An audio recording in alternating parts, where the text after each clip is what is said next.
여러분 혹시 사람은 무엇으로 만들어졌는지 혹시 여러분 아십니까? 사람은 무엇으로 만들어졌을까요? 네? 혹시 사람이 풀로 만들어졌다는 소리 혹시 들어보신 적 있습니까? 뷰티풀, 원더풀. 네. 요즘 젊은 사람들이 이렇게 부른다고 합니다. 우리 좌우 옆에 분들에게 이렇게 한번 이야기해 볼까요? 참 아름다우십니다. You are beautiful. 이렇게 하면서 한번 인사해 보겠습니다. 네. 참 아름다우십니다. 네. 네, 평소보다 더 아름다워 보이십니다. 하나님께서 우리를 참 아름다운 존재로, 참 정말 존귀한 존재로 우리를 만드셨습니다. 그렇기에 우리는 아름다운 존재입니다. 제가 최근에 어떠한 분을 만나게 되었습니다. 네, 병원에서 치료를 받고 있는데 한 간호사 선생님께서 저에게 이렇게 묻습니다. 목사님, 행복하세요? 이렇게 묻는 겁니다. 좀 당황했습니다. 치료를 받고 있는데 갑자기 간호사 선생님이 행복하세요라는 질문을 하니까 순간 턱 답이 막히는 거였습니다. 그래도 이렇게 대답을 했습니다. 저는 행복합니다 라고 얘기를 하니까 다시 들려오는 것이 어떤 것이 행복하세요? 라고 묻습니다. 더 구체적으로 물어보더라고요. 그래서 이렇게 대답했습니다. 저는 가족과 함께 있는 것이 참 행복합니다. 그리고 또 일하는 것도 참 행복해요. 그래서 교회에 있는 것도 참 행복하고 사람들과 관계하는 것이 행복합니다. 그런데 그렇다고 어려운 일이 없는 것은 아니에요. 그런데 그저 제게 주어진 그 하루가 감사히 여기며 살다 보니 행복함을 느끼는 것 같습니다 라고 대답을 했습니다. 이렇게 답을 하고 나니까 좀 궁금했습니다. 그래서 제가 물어봤습니다. 선생님, 행복하세요? 다시 물어봤습니다. 그러니까 좀 당황하셨는지 행복하다면서 이게 어물쭈물 하시더라고요. 그러면서 왜 자신이 이 질문을 했는지 저에게 답을 해주는 것입니다. 목사님은 아프신데도 항상 밝게 웃으신다고, 그러면서 항상 웃고 계시고 행복해 보이신다고, 그래서 왜 행복한지 물어보고 싶었다고 이렇게 이야기를 하는 것입니다. 추측하건대 아마 이 간호사 선생님께서는 병원에 계시면서 언제나 아픈 환자들을 상대하고 계셨고, 또 언제나 얼굴을 찡그리는 그런 고통스러운 모습을 가진 환자들을 많이 보았을 것입니다. 그런데 아파서 오는 환자가 갑자기 밝은 얼굴로 인사하고 들어오니 아마 이상하거나 혹은 궁금해하셨던 것 같습니다. 이렇게 짧은 대화가 마친 뒤에 치료를 받고 있는데 저도 곰곰이 한번 다시 생각해 보았습니다. 나는 진짜 행복한 사람인가? 왜 나는 행복한 사람일까? 아픈데도 힘든 가운데 긍정적일 수 있는 이유가 무엇일까? 라는 질문을 스스로 던져보게 되었습니다. 그리고 또 최근에 저에게 어떤 분이 이런 이야기를 하셨습니다. 목사님, 교회 다닌 사람은 스트레스가 좀 많이 낮은 것 같아요. 상대적으로 행복해 보이는 것 같아요 라고 이야기를 하셨습니다. 정말 그러했습니다. 교회 다니는 사람은, 특히 종교적인 활동을 하는 사람들은 스트레스가 상대적으로 낮게 나오는 조사 결과가 나왔습니다. 우리 근처에 있는 대학교 이 성대에 있는 이 성대 신문이라는 것을 발간하고 있습니다. 최근 5월에 이 성대 신문에 다음과 같은 글이 기고되었습니다. 종교는 자살을 줄일 수 있을까? 라는 제목으로 정종영 교수님의 글이 올라와 있었습니다. 당시 이 글이 올라왔을 때는 우리가 한 사회에 이 나는 신이다 라는 이 프로가 유행을 하면서 한국 사회에서 종교의 역할이 무엇인가 라는 질문으로 사람들이 많이 생각했던 그 시점이었습니다. 그래서 이 정 교수는 이러한 사회적 물음에 한국 사회의 가장 사회적인 문제인 이 자살률과 종교적인 역할에 대해서 조사해 보기로 하였답니다.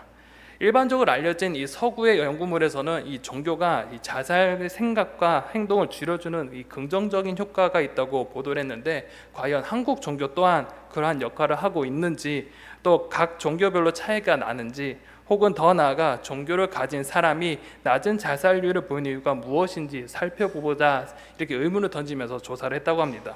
그래서 다음과 같은 결과를 도출했습니다. 첫 번째 결과는 이 개신교인들이 종교가 없는 사람에 비해서 이 자살을 덜 수용적이었다고 말합니다. 특히 이 다른 종교보다, 특히 가톨릭이나 불교 신자보다 이 개신교, 우리 기독교의 교회 다니는 사람들이 더 이제 자살에 대한 받아들이는 것이 수용성이 낮다라고 합니다. 즉 여기에 계신 저와 여러분들이 다른 사람에 비해서 자살 행위를 할 가능성이 가장 낮다는 것입니다. 두 번째는 이런 결과가 나왔습니다. 예배, 미사, 법회와 같은 이 공적 종교 활동에 자주 참여하는 사람들이 자살에 덜 수용적이라고 합니다. 이는 활발한 종교 활동이나 높은 종교의 중요성을 가진 사람들이 이 자살을 방지하는 요인이 되었음을 알게 되었습니다. 마지막으로 세 번째는 이런 결과가 나타났습니다. 스트레스는 자살 수용도를 높이는 결과가 나왔다. 하지만 어떤 사람의 종교성이 높아질수록 스트레스의 자살 증폭 효과는 감소하였다라고 합니다.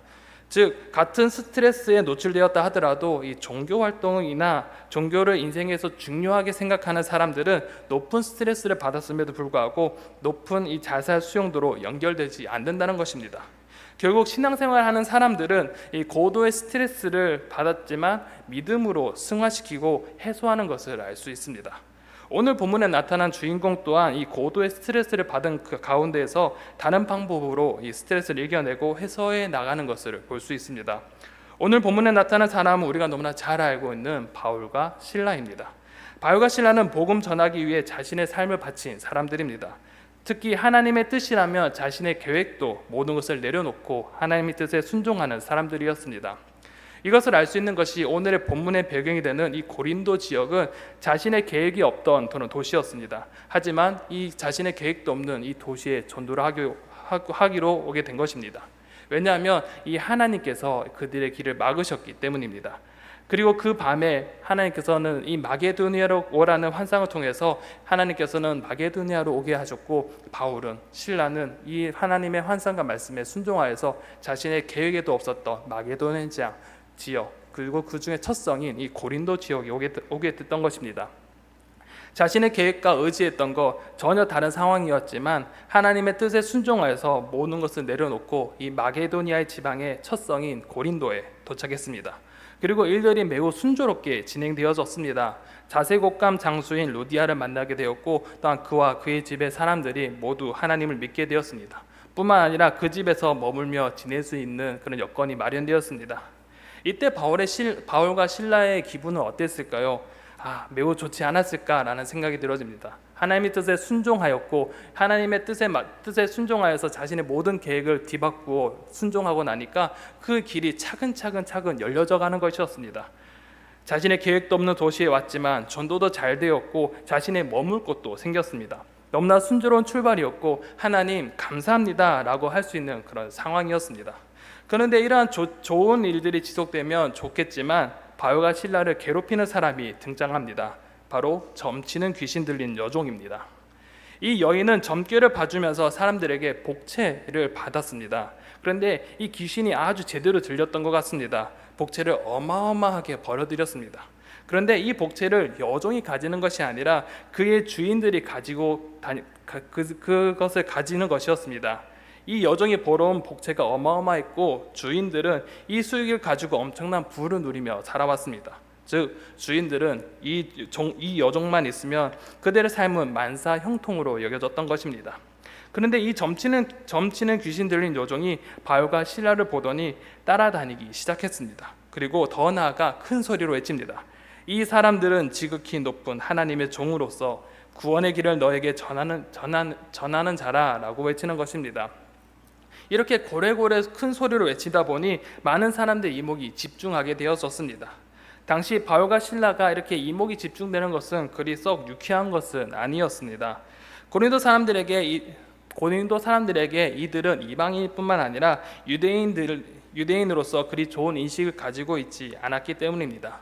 그런데 이러한 일들이 하루 이틀이 지나도 계속적으로 반복되는 것입니다. 이 여종은 바울과 실라가 보이는 족족 따라다니면서 계속적으로 외치는 것입니다. 이 사람들은 지극히 높은 하나님의 종으로서 구원의 길을 너에게 전하는 자라고 하면서 계속 소리를 지르면서 모든 사람들이 이 바울과 실라에 집중하게 했던 것입니다. 여러분, 이런 상황이 매일매일 반복되고 계속 이런 일이 반복된다면 여러분 어떻겠습니까? 아마 어디 가려고 할 때 조금만 어디 딱 보이면 계속 따라와서 이렇게 소리를 지른다면 아마 여러분 그 여종을 한 대 쥐어받고 싶었을 것입니다. 근데 이 사도 바울은 이 여종을 한 대 쥐어받기는커녕 참다 한계점에 다다르고자 때리지 않고 다음과 같이 이야기합니다. 예수 그리스도의 이름으로 내가 내게 명하노니 그에게서 나오라 라고 말합니다. 바울은 예수님의 이름으로 축기를 했고 그 즉시 여종에게 붙어있는 점치는 귀신이 나가게 되었습니다. 이 여종은 이제 귀신에게 빼앗겼던 자신의 삶을 살 수 있게 되었습니다. 자유를 맞이했던 것입니다. 그리고 귀신의 능력으로 더 이상 살지 않아도 되었습니다. 그런데 이러한 사실에 매우 불쾌하고 불편하게 여기는 사람들이 있었습니다. 바로 그의 주인들이었습니다. 더 이상 이 여종이 더 이상 점을 치지 못하니 자신의 수익이 사라지는 것입니다. 자신들에게 엄청난 이익을 준 이 여종의 능력이 없어지니 이들 또한 삶의 안정감으로 누렸던 그 수익원이 사라진 것입니다. 이러한 엄청난 스트레스와 분노, 그들은 이것을 느꼈고 이것을 바울과 실라에게 쏟아내기 시작했습니다. 그래서 첫 번째는 그들에게 먼저 여론을 형성하기 시작합니다. 이 주인들은 이 여론을 집중시켜서 바울과 실라가 나쁜 사람이라는 것을 여론몰이를 하기 시작했습니다. 특히 바울과 실라를 성을 요란하게 하는 사람이며 받아들이지 못하는 풍속을 전한다는 이 여론몰이를 시작했습니다. 그러자 사람들이 동요하기 시작했습니다. 그리고 바울과 실라를 고발하였습니다. 그런데 이상한 것은 사람들이 고발을 했다면 이 고발을 한 다음 절차가 재판을 하든 변호를 하든 그런 법적인 절차가 정당하게 이루어져야 되는데 그런 것이 전혀 이루어지지 않았습니다. 정당한 법 집행은 이루어지지 않았고 바울과 실라는 그저 옷을 찢기고 헐벗은 채 매를 맞기 시작했습니다. 말 그대로 사람들에게 집단적으로 치욕을 당했고 모욕을 당했던 것입니다. 그리고 더 이 이후에 감옥에 끌려갔습니다. 바울과 실라는 왜 이런 모욕과 치욕, 부당한 일을 당해야 했습니까? 오히려 바울과 실라는 옳은 일을 했습니다. 괴로움을 당했고 참았지만, 그리고 귀신 들린 사람을 치료해 주었지만 그에게 다가온 것은 수치와 조롱과 모욕, 그리고 감옥에 갇히는 것이었습니다. 사람들 앞에서 옷을 찢겨져야 됐고 매를 맞아야 했습니다. 감옥까지 가야 했습니다. 정당한 법적 행도 받지 못하고 변호할 기회도 얻지 못했습니다. 그저 순환을 당해야 했습니다. 말 그대로 억울함과 분함이 가득한 상황이었고 극도의 스트레스의 상황에 놓여져 있었습니다. 이러할 때 일반적인 사람들은 어떻게 했을까요? 아마 나보다 약한 사람에게 분노를 표출하였을 것입니다. 혹은 이 주인들이 바울과 실라에게 분풀이한 것처럼 어떠한 대상에 대해서 분풀이를 하거나 무언가를 부수거나 더러운 세상을 향해서 욕하거나 혹은 이러한 극도의 스트레스 상황 속에서 자신의 삶을 내려놓는 그런 사람들도 있을 것입니다. 이러한 상황 속에서 밤이 되었습니다. 어둠이 깔리면서 사람들은 감성적으로 변하기 시작합니다. 차가운 냉기가 흐르는 감옥, 정적이 흐르는 고요한 감옥, 매를 맞아 아픈 욱신욱신한 그 몸, 낮에 억울하게 당한 그 치욕과 모욕의 그 순간들이 계속 머리에 떠도릅니다. 이러한 상황 속에서 바울과 실라는 어떻게 행동했을까요? 25절엔 이렇게 기록합니다. 한밤중에 바울과 실라가 기도하고 하나님을 찬송하며 죄수들이 듣더라. 바울과 실라는 기도했습니다. 그리고 찬송했습니다. 기도했다는 것은 자신의 상황을 하나님께 아뢰는 것입니다. 찬송을 했다는 것은 하나님께 받은 감사와 사랑을 고백했다는 것입니다. 어떻게 바울과 실라는 이런 극도의 상황 속에서 수치와 모욕을 당한 억울한 상황 속에서 하나님께 감사할 수 있고 기도할 수 있었을까요? 바로 하나님을 향한 믿음이 있었기 때문입니다. 하나님을 사랑하는 자녀를 절대 내버려 두지 않는 분이 바로 우리 하나님이다. 하나님은 분명 선한 길로 인도하시는 분이다. 하나님은 자신의 자녀의 인생을 책임지시는 분이다. 내가 이해하지 못하더라도 나의 생각을 뛰어넘고 역사하시는 분이 바로 우리의 하나님이다 라는 믿음을 가지고 있었기 때문입니다. 바울과 실라는 이러한 하나님을 믿었습니다. 하나님께서 나와 함께 하심을 믿고 확신했습니다. 그렇기에 자기의 현재 상황에 녹록치 않아도 정말 억울한 상황이어도 나와 함께 하시는 하나님, 나를 선한 길로 인도하시는 그 하나님께서 나와 함께 하시기에 그 어떠한 것보다 하나님을 의지하며 하나님의 이끄심을 기대하며 하나님께 기도하며 찬송할 수 있었던 것입니다. 이러한 믿음과 신뢰로 하나님께 기도와 찬송을 올려드렸을 때 하나님은 어떻게 반응하셨습니까? 가만히 듣고 계셨을까요? 아닙니다. 26절에는 하나님께서 이렇게 기입하십니다. 이에 갑자기 큰 지진이 나서 옥토가 움직이고 문이 곧 다 열리며 모든 사람의 매인 것이 다 벗어진지라. 아멘. 하나님께서는 개입하셨습니다. 하나님께서 역사하기 시작하셨습니다. 하나님께서 그 바울과 실라의 인생을 돌보아 주셨습니다. 하나님은 놀라운 방법으로 그의 삶에 개입하셨고 이끌어 가셨습니다. 큰 지진을 통해 옥토를 움직이셨습니다. 바울이 있는 그 땅을 움직이셨고 그 앞에 놓인 문을 열어주셨습니다. 하나님을 믿고 의지하는 자의 인생을 하나님께서는 책임져 주십니다. 하나님을 온전히 신뢰하고 감사와 찬양 올려드린 자에게는 하나님의 역사가 펼쳐질 것입니다. 우리가 도저히 이해할 수 없는 그런 상황일지라도 하나님이 향한 온전한 믿음이 있다면 하나님은 그 인생을 그저 내버려 두지 않으시고 역사하시는 분이십니다. 삶의 터전을 움직이시고 앞에 가로막힌 문을 열어주시는 분이 바로 우리의 하나님이신 것입니다.